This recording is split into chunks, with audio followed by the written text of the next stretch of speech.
میلاد بھی ہیں اور مسجدوں کی تعمیر کے بڑے عاشق ہیں، مسجدیں آباد ہیں، اس کے آپ عاشق ہیں۔ کوئٹہ مسجد جونپور کی بھی تعمیر، توسیع اور تحسین و آرائش، اس کی مرمت کا کام آپ نے اپنی حیات ظاہری میں فرمایا کیا۔ سیرتنگاروں نے لکھا ہے کہ جس دن مسجد کی تعمیر سے فارغ ہوئے اسی شب کو خواب میں کیا دیکھتے ہیں کہ حضرت خلیل حق اڈالہ مسجد کے صحن میں جلوہ افروز ہے اور حضرت جلال ربانی کو اپنی آغوش میں لے لیتے ہیں، اپنی گود میں لے لیتے ہیں اور ندائے غیبی گونجتی ہے، اور ندائے غیبی ایسی گونجتی ہے کہ اس ندا کے ذریعے حضرت مولانا کامل نعمانی علیہ رحمت و رضوان کو چراغ ربانی کے خطاب سے نوازا گیا۔ تو جو نبی خواب دیکھے تو وہ یہ راہی، اور نبی کو کوئی اللہ کا بندہ خواب میں دیکھے تو وہ حقیقت حضرت محمد، اور یہی تک نہیں، حضرت یحییٰ علیہ السلام کی بھی زیارت سرکار پورن بابا کو حاصل ہے، اور حضرت رسول خدا صلی اللہ تعالیٰ علیہ وسلم کی زیارت سے کئی بار آپ شرف یاب ہوئے ہیں، بلکہ ایک موقع پر آپ نے بیداری کے عالم میں جناب رسول خدا صلی اللہ تعالیٰ علیہ وسلم کا آپ نے دیا، اور حضرت مولا کائنات حضرت علی مرتضیٰ رضی اللہ تعالیٰ عنہ کی بھی آپ نے خواب میں زیارت کی۔ یہ خواب کی بات ہے، لوگ کہتے ہیں خواب کی بات ہے، لیکن یہ خواب حقیقتوں والا خواب ہے، بلکہ میں نے پڑھا ہے کہ اللہ کے مقرب بندوں کا، اولیاء کبار کا خواب بھی وہ شیطان اور نفسانیت کے مبنی نہیں،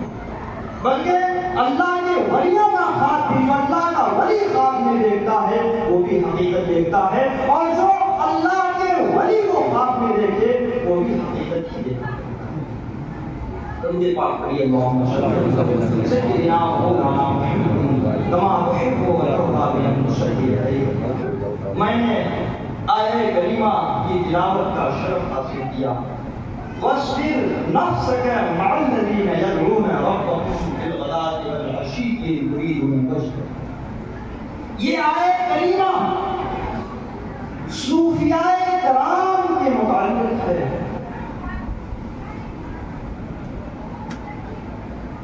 اللہ کے نبی سید عالم صلی اللہ تعالیٰ علیہ وسلم کی بارگاہ میں ایک جماعت آئی۔ اس آیہ کریمہ کا سبب نزول اور شان نزول، اور اللہ کے نبی سید عالم صلی اللہ تعالیٰ علیہ وسلم اصحاب صفہ کے ساتھ موجود ہیں۔ اصحاب صفہ وہی چبوترے والے صحابہ جو مالی اعتبار سے غریب تھے، مالی اعتبار سے، ورنہ صحابی اللہ کے نبی کا صحابی ہو اور وہ غریب ہو، صحابی سے بڑا دولت مند کون ہوگا جس نے رسول کریم صلی اللہ علیہ وسلم کا جلوہ دیکھا۔ مالی اعتبار سے تو وہ جماعت آئی اور اس نے سرکار سے کہا کہ ہمیں غریبوں کے ساتھ بیٹھنے میں شرم محسوس ہوتی ہے، لہذا جب ہم آپ کی بارگاہ میں آئیں تو آپ ان غریبوں کو اٹھا دیا کریں، اپنی بارگاہ سے اٹھا دیا کریں، کہیں اور بھیج دیا کریں۔ وہ یہ راہی کا نزول ہو گیا۔ وَاصْبِرْ نَفْسَكَ مَعَ الَّذِينَ يَدْعُونَ رَبَّهُمْ بِالْغَدَاةِ وَالْعَشِيِّ يُرِيدُونَ وَجْهَهُ، کہ اپنے نفس کو، اپنی جان کو ان لوگوں کے ساتھ مانوس رکھو جو صبح و شام اپنے رب کو پکارتے ہیں اور اس کی رضا کے طالب ہوتے ہیں، اس کی خوشنودی حاصل ہوتے ہیں۔ یہ آیہ کریمہ نازل ہو گئی۔ حضرات محترم، اس مقام پر ہمارے ذہن میں ایک سوال پیدا ہوتا ہے کہ کیا اگر آیہ کریمہ کا نزول نہیں ہوتا تو نبی کونین صلی اللہ تعالیٰ علیہ وسلم اس جماعت کی بات مان لیتے؟ ہرگز نہیں۔ کہ آپ غریبوں کے ساتھ بیٹھتے ہیں، کی وحی نازل ہوئی، وحی الہی کا نزول ہوا، نبی کونین کو حکم دیا گیا کہ آپ اپنے نفس کو، اپنی جان کو ان لوگوں کے ساتھ مانوس رکھیں کہ جو صبح و شام اللہ کو پکارتے ہیں اور اس کی رضا حاصل کرتے ہیں، اس کی رضا کے مطلوب پورا کرتے ہیں۔ تو یہ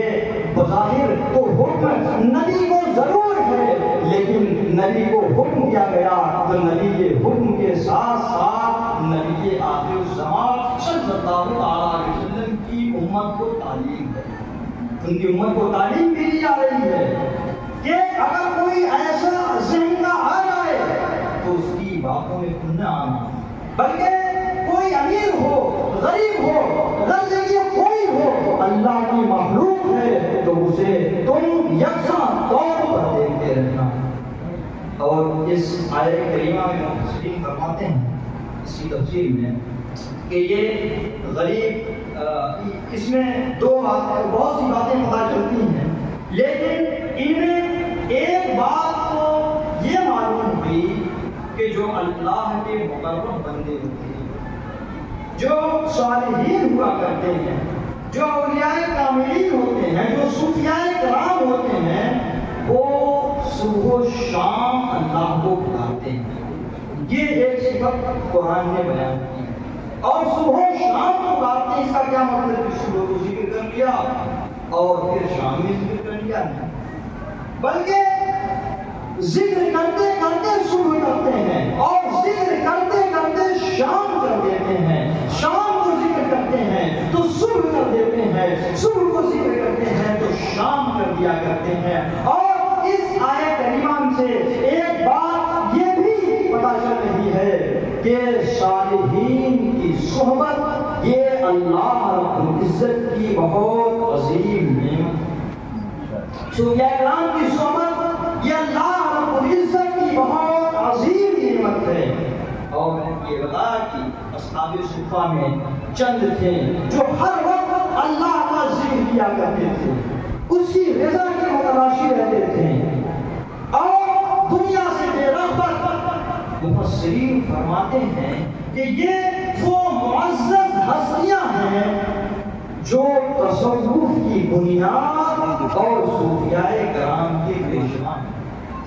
جن کے متعلق یہ آیت کریمہ نازل ہوئی، وہ صوفیاء کرام کے پیشوا ہیں۔ حضرات محترم، تو آپ دیکھ رہے ہیں کہ اللہ رب العزت کا قرآن ہمیں حکم دیتا ہے کہ اپنی جانوں کو، اپنے نفس کو ان لوگوں کے ساتھ مانوس رکھو کہ جو صبح و شام اپنے رب کو پکارتے ہیں اس کی رضا کے لیے، اس کی خوشنودی کے لیے۔ اور یہی کشش تھی، یہی چاہت تھی حضرت صوفی ذیشان کی، جو انہیں کشا لیے پھر رہی تھی کہ کوئی مل جائے جو اللہ کو، اپنے رب کو صبح و شام پکارتا ہو، اسی کی تلاش تھی کہ اس کا آستانہ مل جائے، اس کا گھر مل جائے، اس کا دستے کرم مل جائے، اس کی چوکھٹ مل جائے کہ جو اللہ کو صبح و شام پکارتا ہو۔ کہاں غازی پور، کہاں اعظم گڑھ، کہاں جونپور، کہاں یہ چاہت آپ کو لیے پھر رہی تھی۔ حضرات محترم سرکار صوفی ذیشان علیہ رحمت و رضوان خود لکھتے ہیں، اپنا خود واقعہ بیان کرتے ہیں کہ جب مجھے معرفت الہی کے غلبہ و اشتیاق کا جذبہ پیدا ہوا، تب ایک شب میں نے بارگاہ الہی میں یہ التجا کر کے سو رہا کہ اے اللہ رب العزت، مجھے تیرے کس نیک بندے کے ذریعے تیری معرفت حاصل ہو، التجا کر کے سو رہا۔ اور اسی شب آپ نے خواب میں دیکھا، آپ فرماتے ہیں کہ میں نے خواب دیکھا کہ میں قصبہ ولی پور نہیں، قصبہ ولی پور میں بارگاہ حضرت مولانا کامل نعمانی دامت فیضانہ حاضر تھے، اور وہ واقعہ مشہور ہے، آپ جانتے ہیں۔ خواب میں آپ نے یہ بھی دیکھا کہ سرکار اپنے صحن میں ایک چارپائی پر تشریف فرما ہے، اور جب آپ حاضر ہوئے، فرماتے ہیں کہ میں جب حاضر ہوا تو میں نے قدم بوسی کا شرف حاصل کیا، اور میرے پیر و مرشد نے مجھے جانب والی بٹھایا اور خود پائندگی کی جانب افروز ہوئے، فرمایا کہ آپ کا مقام یہ ہے۔ اور جب میں خواب سے بیدار ہوا تو چند روز کے بعد قصبہ ولی پور حاضر ہوا، اور اپنے خواب کے مطابق اپنے پیر و مرشد کی میں نے قدم بوسی کی، اور 7 محرم الحرام سن 1303 ہجری کو سرکار